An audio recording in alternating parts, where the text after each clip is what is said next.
Welcome to Just One More Fix. This is James. With me in this episode is Lee and Carrie. Hey. Hello. You can find us online at justonemorefix.com or on Twitter at justonemorefix. If you like us, head over to iTunes or to Google Play and give us a rating and a comment. In this episode, we're going to talk about playing evil characters. And now, it's time to get our gaming fix.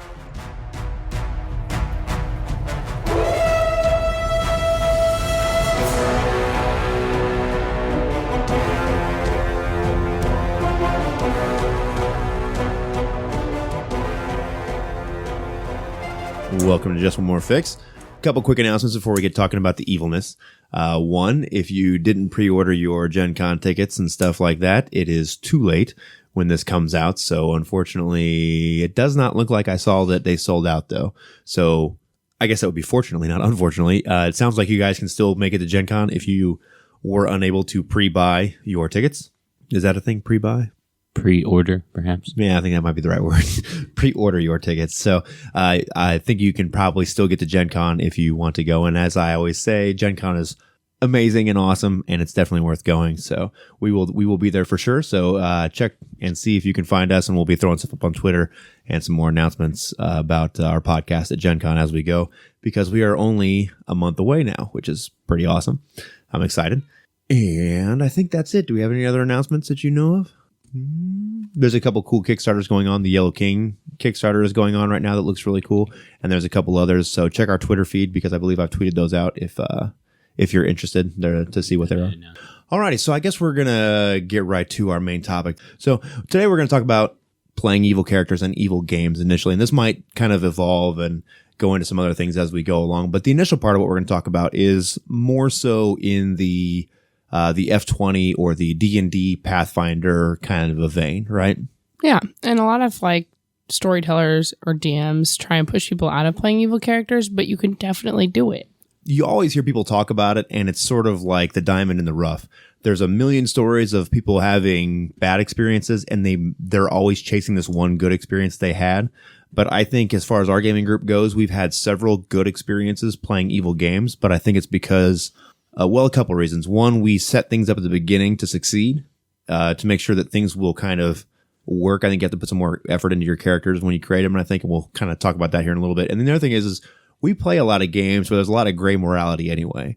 So it's easy to shift into like a Dungeons & Dragons style game when you're used to playing vampires where everybody is sort of frenemies, if that, makes sense. So are there any ideas or things in games that you have either ran or played in that were successful as far as an evil game goes, where everyone was evil, that you did to make sure that the game succeeded?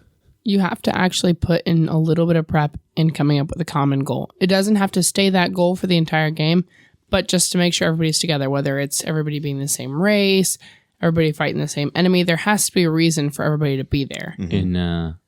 In Lacey's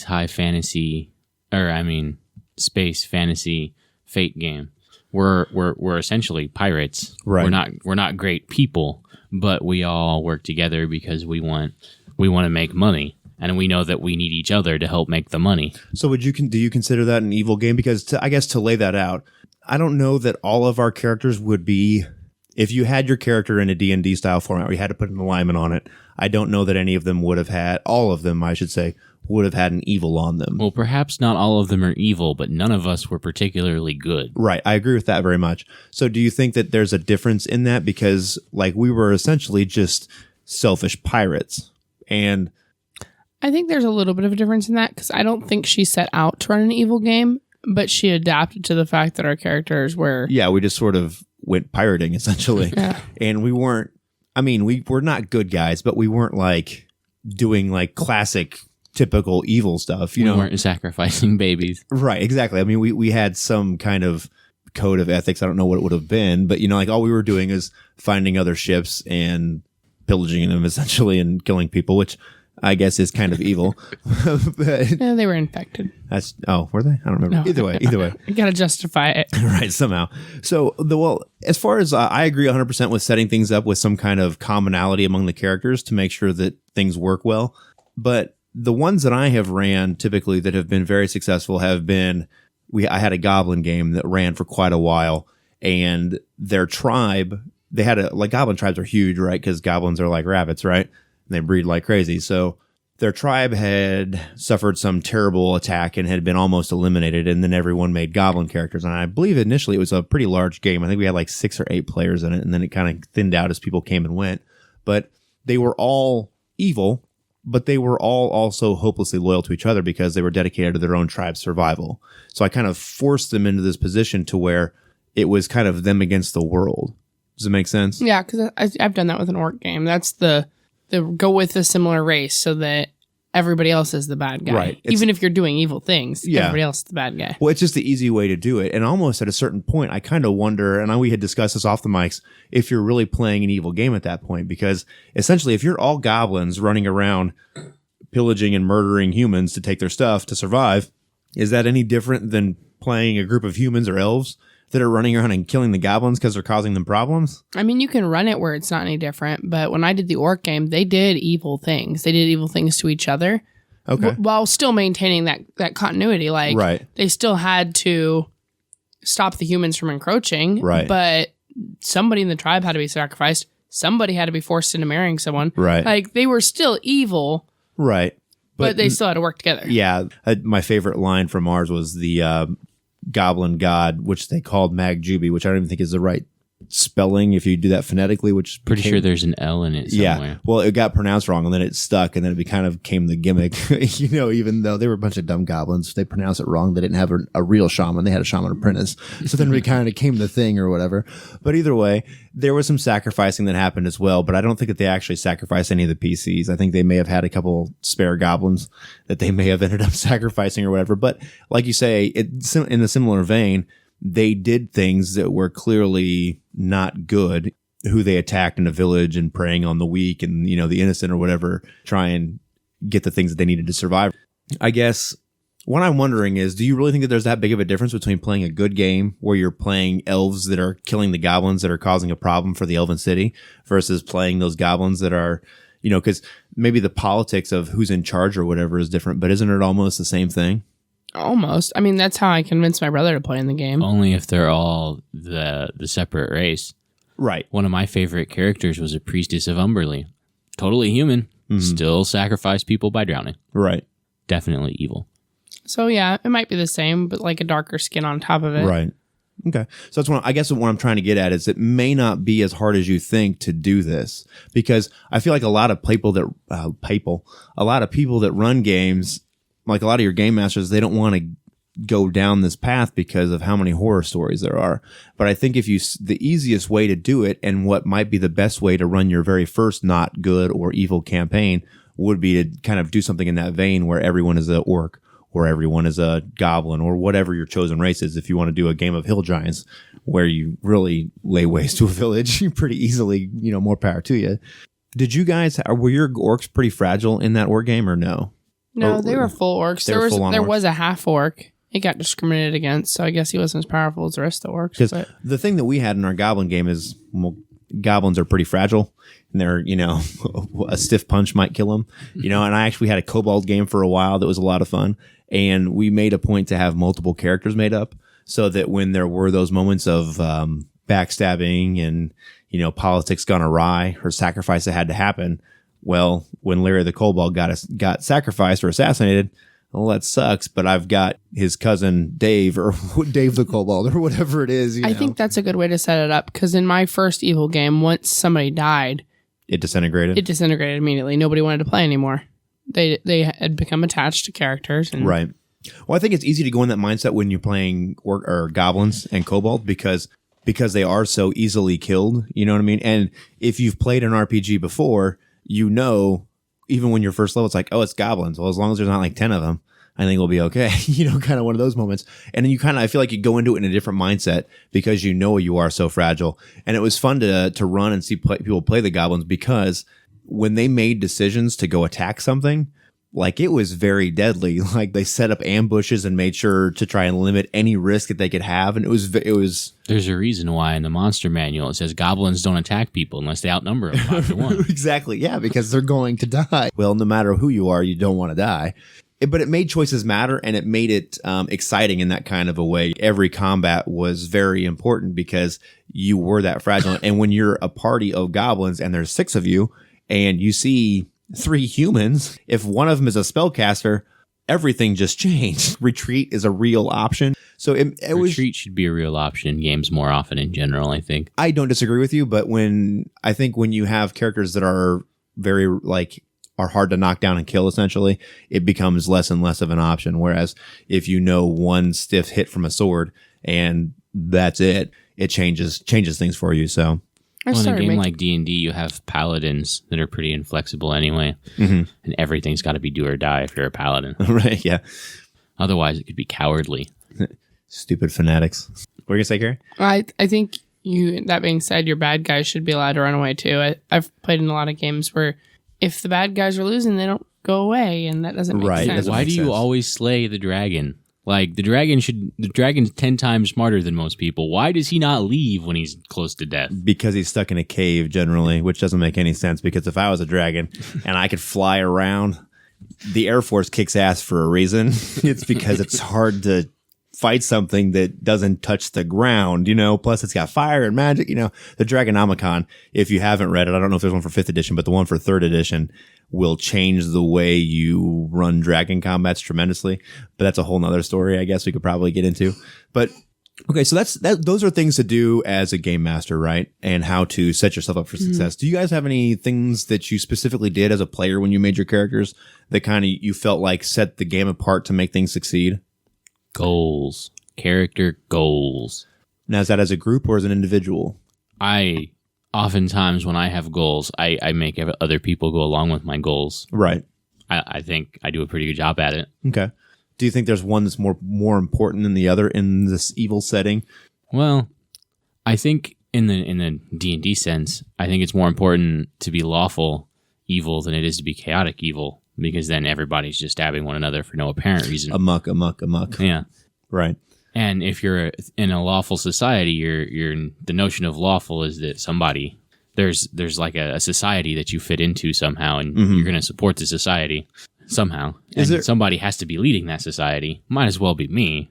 Can you guys, like, the lawful evil, I think, is the easiest way to set things up. But can you think of any societies in any like Forgotten Realms or any other world like that would be chaotic evil? They define orcs as chaotic evil, but it's essentially ruled by the strong, and so long as it's out of the strong's eyes, I guess whatever goes. Right. So I guess, they'd be the easiest one. And I know Drow technically are, but I think there's an argument to be made that they're not actually chaotic because while there's a lot of backstabbing that happens, they're very strict. They have a very definite, strict code that everybody's required to follow. So I think you could make an argument that they're actually not that chaotic. But besides those two, those are the two big ones. And those are kind of grouped up by fantasy races. Can you think of any other versions, though, that aren't that way? Because, like, the Red Witches of Thay, they're not chaotic. The Zentarum, what about the dragons and Dragonlance? But they're... Depending on their color, they're more or less chaotic or lawful. Right. So the dragons are, but the dragon armies, you might say, I would argue, are as a whole, are lawful because they follow a commander. There's like an overall structure to the dragon army. It's not like very regimented. Yeah, it's not like a tribal thing like the orcs. Do you know what I'm saying? And even the orcs that are chaotic in that kind of, there's no orcs in Dragonlance. Shame on me. But like even the chaotic monster races that exist, while they may be chaotic as like an individual, like on the monster's stat block, right? The society that they function in is pretty lawful because there's this regimented code that they kind of fall into. If they're chaotic, they seem to be very individual and not society. Right. It's like small tribes almost. Like the ones that seem to be chaotic are almost like orc tribes or whatever, Yeah, but I think if you check and tally everything, if in the end of the day they have more chaotic actions than they do lawful actions, their one main set of rules doesn't make them lawful people or characters. Like if you look at people as a whole, like for the most part, everybody follows a certain amount of rules, but that doesn't make them lawful people by any means. Well, I don't want to so how so? Because I don't want to get into some giant philosophical debate. Well, I mean, alignment wank or whatever, you know what I mean? But okay. I think that we were talking about this earlier. Now, I'm not a big fan of alignment. I like the kind of the shades of gray kind of a thing. I think that's what makes most role-playing games compelling and interesting, is that there isn't actually a black and white, mostly gray in the middle, right? Which is why World of Darkness I enjoy so much. But in a fantasy game, I don't mind it because it's part of the tropes of it, right? And I think the thing that becomes more important is the law or chaos aspect of it. And I think most societies have some kind of philosophy or whatever a set of rules they live by. And the ones that are chaotic are more mad, devil may care kind of small tribes and not larger societies. And you can do that. And even those small tribes will probably follow a couple rules, at least in a front. Like, so the Drow are chaotic. They're going to do what they want. But if their high priestess comes around, they're going to pretend they're not doing the bad stuff because it's going to lead to their death. Well, right. But I don't think that just because you're lawful doesn't mean there's no backstabbing. No, I totally agree with that. Loyalty is one lawful trait, but say discipline is another. But they're all about the discipline, them Drow. So I don't know. It's neither here nor there really, but I think that if you have maybe lawful isn't the right word. Maybe it's kind of a loaded term. Do you know what I'm saying? Maybe if you just said instead of like lawful characters, lawful evil characters, you have characters that are loyal to something or have a place in society. That's all right. So that's why I think that it's more important to have a group goal instead of an individual goal. I still think you should have individual goals that make your character, but I think there needs to be one common thread. Mm-hmm. And that's why you can play something that isn't the same society. You have to have that group goal. Right. Okay. I agree. So when it comes to the individual goals, do you think that there are any ways to set things up to where it's more likely to succeed with an individual goal? Like, should you basically kind of like, do you think you should spell out for your players that don't make individual goals that are working at cross purposes to one another? No, I don't think you should have to do that. If that character goes against the other characters, it's an evil game. They will remove the weak link or the person that's going against them. Also, it adds flavor. So if my individual goal is to drown as many people as I possibly can, that doesn't necessarily take away from our group goal. No, but what I'm envisioning is that there are the potential for two people in the game, two characters, to have goals that are diametrically opposed to one another in some kind of a way. Like if they both want to be the supreme leader? Exactly. That's the easiest one because it's an evil game, right? So everybody wants to be the Grand Poobah in the bad guy game, right? Because there's two kinds of evil trope. There's the Grand Poobah or there's the power behind the Grand Poobah. Assuming that you could have a little more nuance to it than just that, do you think that it's important to spell out that make sure you guys don't make goals that are at cross purposes? Or do you think that it's, you just let the chips fall where they may? Or is that more of a thing, maybe a third option that you have to know your group and players? I think it's a combination of group and storyteller. I don't care if you guys have the same goal, but know that somebody is probably going to die or have to take a step back. But I like to see that work out in game. Mm-hmm. So if you both want to be Grand Poobah, James's character might go ahead and let Lee's character be Grand Poobah because he knows that there's another person running for it. And he'll let that person kill Lee's character so he can come up in it. So let me ask you something that I just kind of thought about. When we play a vampire game, right, like Vampire the Masquerade or Vampire the Requiem, we don't have to have this discussion. And the characters in vampire games or World of Darkness games in general, they're never good, right? Would you guys agree with that? Mm-hmm. They eat people. And we almost never are concerned about vampire characters working at cross purposes. In fact, that's what makes the game good, right? But why is it that those vampire games don't, 9 times out of 10, the vampire games don't descend into the same problems that the fantasy Dungeons and Dragons style games do? I think sometimes in LARP they do. I think that it's because you're rewarded for subtleties. And so that's true. My character in the Sabbat game wanted to be the leader, but Lacey's character got to it first. She was physically stronger than mine. I was waiting, hoping for her character to die. Mm-hmm. Pretty much that entire game. I found out, but I didn't announce it. Right. I found out after the game ended that I couldn't be Ductus because I was a Tremere anti-tribute. Sad day.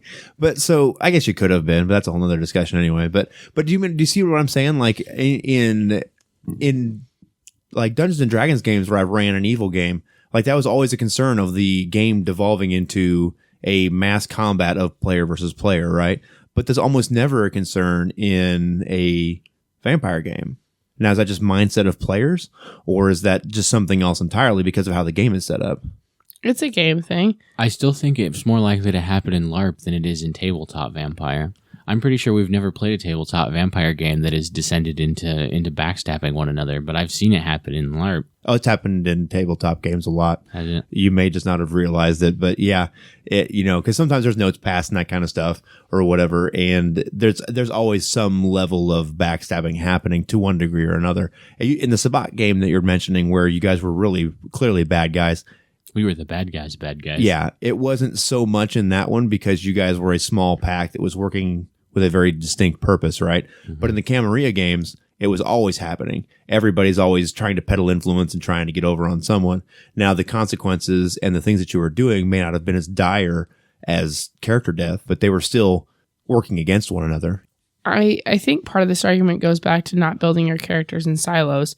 Like, you don't have to go out and say, don't everybody try and be Grand Poobah if you're all building your character together, because if I'm building my character and you guys are there building it and I know he's designing his character to be a leader, I might not design my character to be a leader. Or if I do, I will make it a different kind of leader. Right. So that it doesn't so that we don't walk in a game all playing the same character. I know Lacey and I have had the same concept before, and one of us has either changed or we kind of adapted our players so that we weren't all doing the same thing. Right, because it's no fun if no one wants to have two Captain Americas in the Captain America movie, right? That's no fun, right? Yeah. Except in that instance where it is. Right, but that's fun one time, and then it's not fun anymore. Yeah. I don't know if you overtly have to say that, but also if you don't want your game to turn into player versus player, and your character and your players already don't get along, you might go ahead and say, I've had games completely descend into darkness and have to be thrown away because players decided to attack each other. But I was prepared for that. Right. I let it happen. Well, something else that I'm thinking as we sit here that I was thinking about is in Vampire, there are consequences that are more important than just dying sometimes. And that seems to be the ultimate consequence in a Dungeons and Dragons game most of the time, right? And that there's a lot of focus on combat because that's what the game... There's a lot of that game that's built around that. And I think it kind of, when I sit down to play a Dungeons and Dragons game, I'm in a different mindset than I am when I sit down to play a vampire game, right? And I think maybe if you can work to change that mindset out the gate and also intentionally build into the game that there are consequences that are more important than death. In a game where there's magic where you can resurrect people, well, you killed him, but now he's back and now he's even more mad and you still have to get the job done. I don't know. It's just something as we kind of talk about this and think about it, just certain things I, hadn't considered in the past, I guess. So in most games where most people aren't playing completely evil games, right? So what about when someone wants to play an evil character in a good game? I will allow it if it's one person and if it's somebody I can trust and if they have a very clear goal, but it has to be ran through me. Mm-hmm. Otherwise I don't like it at all. I remember the first time I played a game with somebody that wasn't playing a good character. And as a player, I was like, what? No, you can't do that. You have to follow the rules. You have to be like the rest of us. Stop. Right. Like it was just, what? But I understand now that can happen, that people can stab you in the back. Mm-hmm. And sometimes it adds flavor to the game that might be worth it. In the D&D sense, I can definitely envision a situation where a petty tyrant and a paladin are both trying to end a war. Mm-hmm. Oh, yeah. I think if it's done right, it's easy to do. You just have to kind of make sure that there are goals in mind. And I think that's what a lot of this comes down to, is there has to be a clear thing that we're working towards, because when there is a larger consequence than my disagreement with Larry the evil guy, I think that you have to keep pushing towards that. And while I may hate your guts, whatever this event is more important to prevent happening or to bring to an end. It could be a good game, but after that event, what's that evil guy going to do? Well, I think it's if you set that event to be up, if you set the event up to be a campaign style thing that you have to stop, right? It's like a one session goal. Mm-hmm. Whatever it is that your thing is that you build up has to be the focus of a campaign. Or however, if it's a short campaign, then it's the focus of the short campaign. Make your goal suitable for for whatever it is that you're running. But I think it has to be something larger than the characters.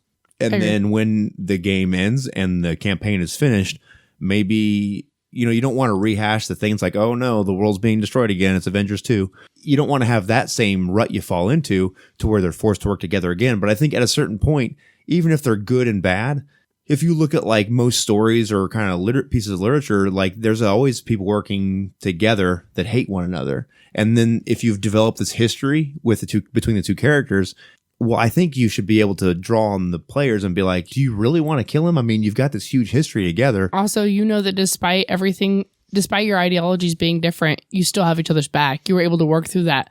Exactly. Why wouldn't you want that person on your side if that person can be that goal oriented? Well, and like my example of the paladin and the petty tyrant, I mean, maybe the paladin wants to duel the petty tyrant after the war is over to put a stop to his evil, but he's the tyrant. If the paladin kills him, the society might fall into chaos. The paladin can't have that either. Well, that's the problem with the paladin is they don't see it that way. They have to end the evil. But I think that so long as you have players with like this larger story framework in mind, that they can work within those kind of frames of things. Yeah. Does that make sense? But you also, I know that earlier you said that it doesn't work, and sometimes it won't. Sometimes that character will get murdered by the rest of the group. Mm-hmm. Well, I think the other thing and justly so. I think that there's also nothing wrong with having a meta moment and being like, look, we're all trying to have fun here, and this decision is going to wreck the game irreparably, right? So do you say we need to do something else or make a different decision, or do you just let the game wreck and now no one has fun? So I don't think that there's anything wrong when you see those things coming down the road in the game and you can tell what's going to happen to say we need to stop here and make sure that this is the road we want to go down so that we can make choices. If you want to go down the road and all hell breaks loose and we draw swords and stab each other in the neck till there's only one of us, so be it. Is that a meta moment, or is that the moment that the DM goes ahead and steals that character from the player? Well, I think it's either way. I think you need to work that out and say, hey, maybe that's the meta decision too. Hey, is it time that this character becomes an NPC and then you make somebody new and this is the new bad guy? Sometimes you have to do that or you're going to be running two separate games. I've had characters turn evil, not intentionally, but they've had to be taken away from me. Right. And if they weren't taken away from me, game was going to fall apart. Well, yeah, no, I agree because that's a perfectly relevant situation. Actually, there was a Space 1889 game. And your character was essentially, the long and short of it, is kind of a mad scientist kind of a character. And she started off with very good intentions and power and that hope and another evil character and more opportunity and eventually zombies.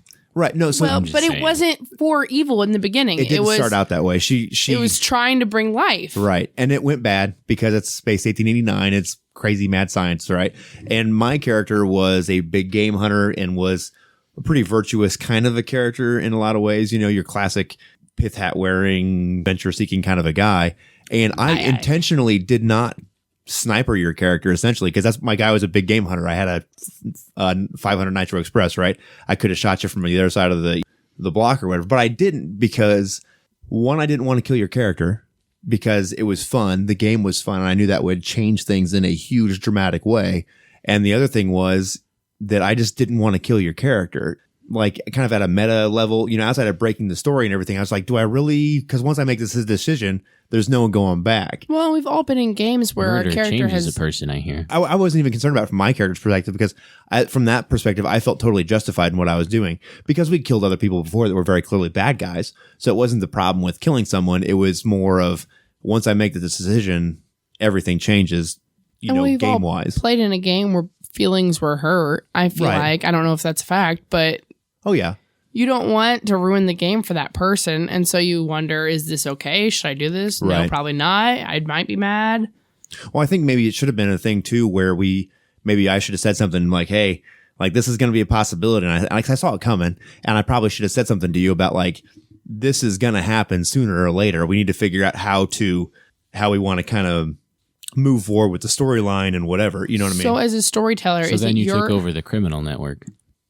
That totally helped reconcile things. Well, no, but it drove her character into more of an NPC. I think when that happened, that character started to move more and more into very clearly becoming like an evil overlord kind of a character to where it would have become an NPC had the game continued to go on. So as a storyteller, is it your responsibility to make that conversation happen? Or is it the player's responsibility to make that conversation happen? When you notice that we are not going to get along, do you and I stop and talk? Or is it the STD's job to say, oh, you know what? I think it's both. Now, as a player, I think you see those things coming first because you have your own character's goals in mind, right? And the game master, he probably has 8,000 other things he's thinking about running the game and may not see it coming before the players do, right? And I think once the storyteller sees it coming, be like, hey, you guys need to think about it, should probably mention it. But I think it's on the players initially because they will probably see it coming first. Because as soon as you did something and I was like, oh man, here we go. I know where this is going. And it's hard. Like, that's where my character would have went. But I did have a moment where I was like, should I just kind of switch my concept and be a good character? Like, what do I do right now? I feel like that's the eternal debate of whether you stay true to the character or do you and break the story. Or pick the story over your character. Yeah, I don't know what the right answer for that is. I usually will almost always pick story, but there was just something about that character. I wanted to play my character. I didn't want to play that. I did want to play that story, but I wanted to play my character in that story. Mm-hmm. I didn't want to play that story to the end. Right. Because, you could have continued to play the same character technically, but there's no good reason why you couldn't have had like a Dr. Frankenstein, oh, I did bad moment. But I didn't do bad. I killed the big bad guy. But I'm the hero. But that's a character. That's a character thing. And if like you mentioned in the Dr. Frankenstein, that developed organically in the story, or as organically as it does when you write the story, as opposed to like organically in an RPG, right? Right. But I don't think that it was wrong to have a character not feel remorse for what was going on. It's just how everything developed. I guess the long story short is there is no single cookie cutter answer, and I never walked away feeling upset or anything about that entire game. I enjoyed it to the very end. I think in hindsight, I may have made some different choices and pulled the trigger sooner. I never felt like butthurt about it. Or did you? No. Okay. I still love that character. Right. But so I expected you to shoot so many times. I probably should have. And you didn't do it. Yeah. I purposefully avoided your character. Yeah, I know. It's all good. But so I guess the moral of that whole thing is that we should have talked at some point to figure out what we were going to do, because I feel like we could have, at least no matter what happened, drawn the game to a huge, cool climax, whether it was our decision was for me to make cherry pie on the wall with your head in some cool ultimate moment, or whether that was I tried to do it and you saw it coming and then injected me with some serum to make me some ubermensch bad guy. I think that had we gotten together and had that discussion, we could have made the story even better. So run an evil game, but make sure you have a talk with your characters or your players about maybe metagaming when things get a little rough. Mm-hmm. Right. Because I think like everybody's there to have fun, and the story for most games is where the fun comes from. And if you can have some side discussions of where you think the game would normally, like if you were to write the story of this game or film the movie of it, where would it go, and play towards that end. And I don't think there's anything wrong with that. Do you guys think that that's stealing from the moment or stealing from the drama? No, I think the idea of metagaming might be a little exciting for people, since we burn it down in the very beginning of making our players play a game. Right. I also think that when you kind of go down that road of trying to figure out where the story would logically go, if something changes hugely, I don't think there's anything wrong with saying also, I don't think this makes sense anymore. Whatever our outcome was, maybe it doesn't make sense anymore. All right. The last thing we have kind of on this short list of things is when a good character develops into a bad guy, which is kind of what we just talked about, I guess. I don't know that it really bears a whole lot of mentioning again, but I guess it is something to say that some characters start off without the intention of becoming evil, but because of things that happen, they become evil. And at that point, I think it's more on the game master to keep an eye on things, to see where it's going, and to make sure that you're either trying to hem things back in or just be cognizant of what's happening so that your story doesn't disintegrate. And I think as a game master, you need to make your players aware of that. Like, if you're playing in an all good game and one of your characters keeps murdering the children of all the evil people, maybe you need to point out, what? That might not be okay. Right. Without going into a huge gaming story, we had a Dragonlance game where Lacey was playing a knight, and there was some villagers that thought they were being attacked by zombies. Now, do you guys remember this? Mm-hmm. And you were playing a half-orc. I was playing a dwarf. She couldn't have been a half-orc with Dragonlance. She was playing the Dragonlance equivalent of a half-orc. They don't have one. Ogre. Oh, half ogre. Half ogre. You're right. You're a half ogre. It's okay. Okay. Now I recall. So, but anyway, so they thought that there were zombies that were attacking this house, And as it turns out, it was peasants that were just stealing food from a farm because they themselves were starving. And there were some peasants that were killed with arrows, and everybody got a little overexcited because you were low powered PCs taking on several what you thought were zombies, and turned out to be the slaying of several peasants. And that was fun to role play through because that was the potential of you guys becoming evil. But then it was like, oh man, we have to make amends for what just happened here. So I think that that's a good example of kind of reining that back in to make sure that people realize where you're going to go off the rails, and if it was possible, I guess. Maybe not, because I guess she had a super moral code because she was a knight. Didn't have potential. Yeah, I wouldn't have cared too much. I was a half ogre. No, you're right. So, well, I guess if she's lawful, the peasants were still attacking the farm. And She was still defending the farm. it didn't warrant death. They didn't Well- actually kill anybody, and they were just stealing food. It didn't warrant a death sentence. Perhaps Nonetheless. it didn't, but they were complicit in their own murder. Yeah, fair enough. So, all right. Well, I don't know if there's a whole lot else to say about this, and we may talk about some gray area morality-wise games where no one is a good guy or no one is a bad guy, because we have a lot of experience with that with World of Darkness. But I think the big lesson here is to just make sure you set things up well, and don't be afraid to have a meta moment and discuss consequences and where the game is headed, and even maybe discuss climaxes, because I really think that had we done that, we would have had a really good story moment that could have shifted the game in a really cool, different kind of a way. So Don't be afraid of evil. True story. True story. All right, right on. Well, as always, thanks for listening to us, and you can support us by following us on Twitter at JustOneMoreFix. And if you like us, head over to, I guess even if you don't like us, head over to Google Play or to iTunes, wherever it is you find us, and give us a rating and comment. And of course, No. If you don't like us, don't give us a rating. It's okay. We'll take bad reviews if we suck. It's okay. But the best way you can support us is by sharing us with anybody you know that doesn't listen to us, and telling them about our podcast and spreading us through word of mouth. And as always, we will see you guys next week.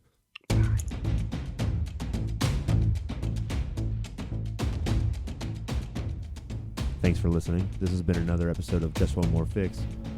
Music has been provided by Kevin MacLeod. You can find him at incompetech.com. You can find us at justonemorefix.com, and follow us on Twitter at JustOneMoreFix.